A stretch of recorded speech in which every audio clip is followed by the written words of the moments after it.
Hey, good morning. Good morning. Good morning. Let's clean our stuff. So before we start, we always clean all of our pagers and That phones could have gone smoother. so that we don't bring any germs into the unit. Thank you. This is the morning briefing for the staff of Covenant's Neonatal Intensive Care Unit, or NICU. They take care of the hospital's tiniest patients. All right, and census? 33. There are all sorts of disciplines that are required to take care of babies. We try and sit down for about 15 to a half an hour, 15 minutes to a half an hour with the key disciplines. So we'll have the physicians, the nurse practitioners, the therapist, the respiratory therapist, the charge nurse, as well as sometimes the social worker and the discharge planner. And basically what we do is we go through a list of things that we need to address. So how many kids do we have? Who's going home today? What do we need to do for them? Who's having certain types of procedures and who needs to be involved in making sure that those procedures happen? Gonna feed him today? Mm-hmm. Yep. Yeah, buddy. We are. He's gonna get a little snack. Babies in the NICU are often premature, born before a normal pregnancy of between 37 and 39 weeks. The science of newborns, or neonatology, has greatly improved infant survival over the past few decades, but doctors know the best place for babies is inside their mothers. Term would be best, but I think realistically speaking, babies that are near-term babies, they're 32 weeks and above, up to 36 weeks. Those babies generally will do well, but they are not fully mature and still require some level of support. But the micro-preemies, the 23, 24-weekers, they're at risk for significant long-term problems, bleeding, eye problems, problems with their intestinal tract. Babies here are assigned nurses around the clock. In this room, the nurse may have 1 or 2 babies for their 12-hour shift. We start our shift at 7 o'clock in the morning, and typically with Victoria, I look over all of her meds, look over her labs, see how her night went, get a report from the night shift nurse, and then usually start my day at about 7:30 with her, 7:45, do a complete head-to-toe assessment on her, see how she's doing, and then do her feeding. And right now she's just getting it via a OG tube, which is just a tube that goes into her stomach, until she can start taking her feedings from a bottle. This is Victoria Ann Wilkinson. She was born on January 18th. Victoria was born so early that she doesn't know how to feed yet. She's slowly learning with a pacifier. That's something that develops over time as she gets older, which she's getting to the point to where she's starting to show those cues. So probably soon we'll be starting to give her her feedings through a bottle. And then she just has to get her coordination down pat.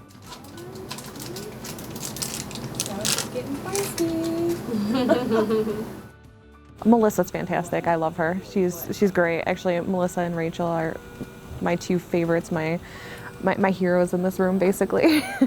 You can tell that they genuinely care when they're doing her assessment, they're talking to her, or if I have any questions, they're right there explaining everything, and just you can tell that they love what they do. Melissa, who previously worked in adult intensive care units, appreciates the connection with her patients. I think just the bonds that you form with the kids, the bonds that you form with the families, it's just, my job was very rewarding before, but I think it makes it extra special now. Victoria's mom has noticed how much her baby has grown in only a few days. She actually has had surgery already last Tuesday, and she's actually been recovering pretty well. She is 3 pounds 6 ounces, and now she's 16 and a quarter. So she's growing, and she's likes to get very feisty and vocal sometimes. Victoria is a first baby for her parents, a big change even without a surgery and a stay in the neonatal intensive care unit. The nurses here know that it's tough on parents, and they're sensitive to that. Aside from the fact that they've had a premature baby, so they have to take in all of this extra information, those are things that they're very scared to do when their baby is hooked up to tubes, wires, and they feel like they can't touch their baby. So that's where we come in and show them how to hold their baby and let them know that they're not going to break their baby. Their baby's going to be just fine. Yes, all brand new, very scary, not what I expected for my first pregnancy, but you know what? She's perfect, and I love her, and she's opening her eyes slightly, and I can't wait for her to come home.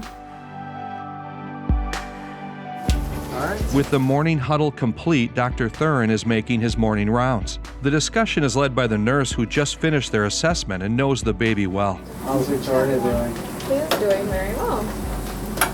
So Victoria Wilkinson is 37 days of life, 31 and 4. She had a gain of 10 grams, which puts her at 1540. How's her nares? Just slightly reddened. It's a little bit, she's kind of moving around. It's kind of off-centered a little bit. Is it? Yeah, so if you want to try and play with it. All right, sweetie, I'm sorry. Shannon knows it's important to be here when the doctor is rounding. It's a great time to ask questions and learn the plan of care for her daughter. I just want to make sure that I don't miss anything. I mean, if I'm not here, Melissa and Rachel will definitely keep me up to date, or anybody of the other nurses who are here, but I just like being here during the assessments. That way, if I have questions, he'll answer them. No murmur, and her bottom looks good. Oh, her bottom doesn't have any redness? Okay. Just a little bit of redness, but no breakdown. Okay, no breakdown. Victoria is really doing well, but still needs 24-hour care here at Covenant. After all, she wasn't supposed to be born for another few weeks. It's going to be a while. She's still got a lot of things that she needs to do. She needs to meet her milestones and make sure that she's doing some things that normal babies would do. So it's going to be a while, but that's all right. She's in good hands here.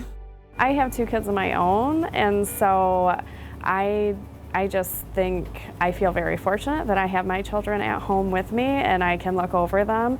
And so it's just, I feel like I owe it to them. They can't always be here. They have to go back to work and they have to go home and maintain somewhat normalcy. And so if I can protect their baby and take care of their baby, then that's what I'm proud to do. You know, it's tough waking up after a good nap.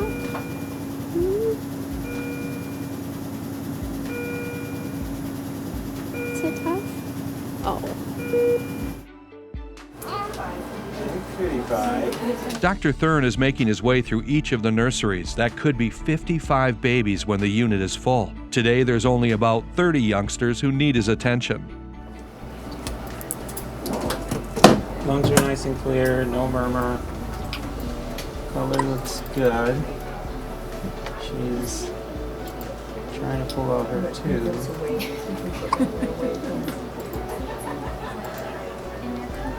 Maybe that's a sign. That's a sign, huh? She is a little rock star. So with Miss Elizabeth, my water broke early. I did 2 weeks of bed rest, and then we induced and had her at 34 weeks. And here she is. All right. She is doing awesome. Good job on the diaper area, Dad. Every Goes day. back to work Monday, so Oh, man. it's gonna be hard. It's going to be up to you. Exactly. That's all, folks. Yeah. Well, you guys have a great day. Thanks, you too. The Rickards know their way around the NICU. Their son was here for 5 days after he was born, but it was nothing like Elizabeth's birthday. He had to get ambulanced over here while we sat in Midland, so that was really scary. Where here, Amanda was here early. We were able to prepare ourselves, prepare, child care for the boy and get everything ready. So it was pretty easy. We knew what was going to happen. She was going to come up here. We knew she was in great hands. It's been an adventure, right? She's growing every day, and now we're just anxiously waiting for her to come home. It could be soon, you thinking? I'm hoping next week, but we'll see. It's up to them. Well, it's up to her, really. She decides to eat and grow and continue. Take a breath. All right, we have baby Welmer's, Vera. She is 57 days old, 35 and 2. She had a gain of 15 grams last night, 24.90. I was taking care of Vera. She was here for 66 days, so she was a 27-weeker. She had a really good stay, a really smooth stay here for a 27-weeker, I remember her mom would say things like, so when are the bad days? When do we have the bad days? Because when our parents come here, we say, oh, you know, especially with the early ones, we'll say, you know, some days are going to be good, some days are going to be bad. You know, have up and down. NICU was a roller coaster. Well, Vera, she just did amazing. She did amazing. Her stay was really, I mean, there weren't a whole lot of downs for the parents. She just did well, and she got out of here, you know, 4 weeks before her due date. So she did awesome. The nurses are in the rooms with the babies for about 12 hours. They leave for breaks, but for the most part, they're taking care of those babies. And so when the parents are there, they're interacting with the parents, teaching the parents, and spending a lot of time with the babies, getting to know them. And so many of the nurses actually will play an advocate role for their patient and help the parents interact with the physician.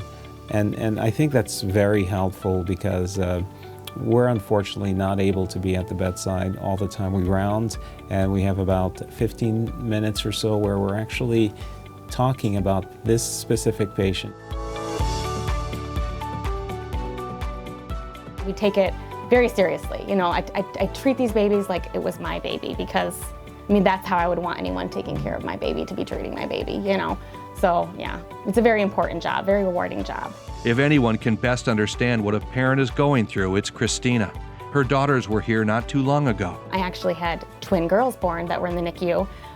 They were born at 31 weeks. So I just feel like I can relate to these parents and teach them a lot, you know, and we are a huge support for them, you know, when their babies are here, because I think they feel like, you know, nobody knows what's really going on. You know, their family members don't really understand what's going on. I personally do understand it because I've been through it. So I can relate to these parents a lot. No, also, isn't she getting up there close to her 2-month immunization? I was just looking at it. She's 57 days old, but she got her Hep B on the 1st, so she has to wait the 30 days. Yeah, so she would have to wait till the beginning of March. Doctors also keep in mind the parents are under a great deal of stress. There aren't always clear answers on the NICU, but the good news is babies are their specialty. I think putting yourself in that situation and sort of trying to experience what would this person need from me as the professional. And I think they need some deference. They need you to know that they're going through a crazy time, to help acknowledge that and do the best that you can. You know, and I think for us, it means also, even if we're having a bad day, to try and put that aside and focus on the matter at hand, focus on these little guys. All right, good, cutie pie. Covenant has 4 neonatologists and 8 nurse practitioners in the NICU. They treat babies from all over the state, especially north and east of the hospital. Covenant plays a pivotal role in caring for babies who, and patients as a whole, who are from this area, as well as the Thumb, as well as northern Michigan, and even some of the western part of the state. And I think it would be very difficult for patients to have to travel all the way to Ann Arbor or Grand Rapids or Detroit. The lungs are nice and clear actually today compared to previous.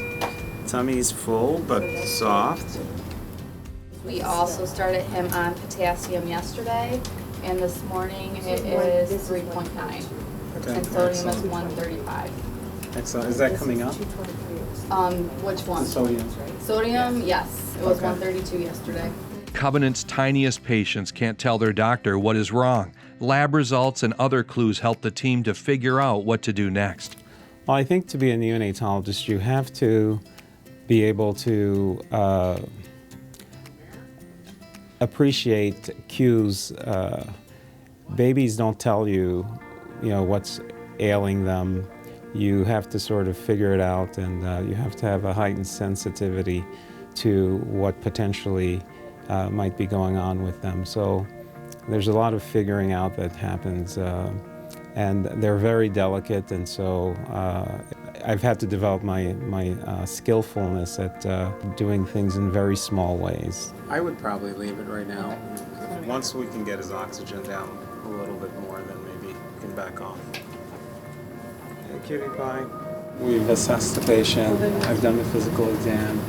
We have a scribe, that's a scribe, so she's actually entering the information for the notes. And then our nurse practitioners are looking over to make sure the note looks correct. And then the other nurse practitioner is actually writing in all the orders.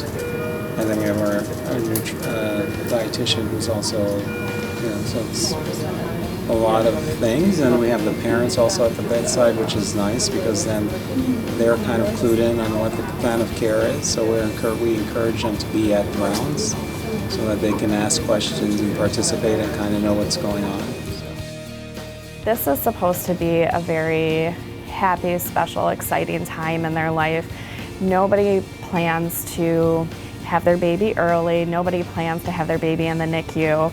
And when that does happen, you do form a very special bond with those families. And just help them through the tough times, help them celebrate the happy times, and just be there for them through their entire journey. The reality is that not every premature baby survives. Covenant's outcomes are above state averages, but sometimes the little ones just aren't strong enough to survive. Seeing the hard times that the parents have to go through, it can be rough, and sometimes we do have not so good things that happen up here and babies that don't make it, and it's very sad to have to see that. And more often than not, babies get out of here, and do great, but there are rough days. Dr. Thurin says he always wanted to be a doctor, but didn't know he wanted to help babies until after his training was nearly complete. I actually knew I wanted to be a physician by the 7th grade. And I think in my family, education is extremely important. And I always remember my dad giving me choices. And so he would say, well, son, you can do science or you can do science. So business at the time was never an option. Now, after 2 decades as a neonatologist, Dr. Thurin says the job is just as challenging as it sounds, and part of his job is cheering on the progress that's made. I think we root for the babies, we're invested in them, they have personalities, and then it's just awesome to see them back thriving with their parents. So I think that makes it all worth it. A tough part is saying goodbye, especially after a month or so of daily contact. Oh yeah, yeah, but hopefully Mom will keep in touch with us, and when she comes to DAC, follow up, bring her up to the NICU and we can go out and see her and, send pictures, write letters. The bonds formed in the NICU are among the strongest formed in healthcare. Many parents return, as do the former preemies. So often when I see a baby 2 or 3 years old, what I remember most is the nights that I had to stay up with that baby, to help it along through a certain time. So, and that makes it really worthwhile to know that they made it. It was worth it, and they made it. A lot of them came back, have a baby a couple of days ago. Grandma here. Oh, you still here? I said, yes, I'm here, but I just get older. I even remember the first baby that we had, 20th October 1973, still remember. I don't know where he is now in Taiwan. Dr. Chai has helped countless babies since Covenant's first NICU was opened in the early 1970s. It's just almost like accident. Okay, this is 1971, okay? And then U of M have started a unit there. And I happened to be there as a trainee there. As a pediatrician, and then neonatology just started. The baby medicine just started. And it just happened. More of the coincidence, not like I really dreamed for it. It just happened. Dr. Chai is quick to point out that the NICU isn't just for babies that are born early.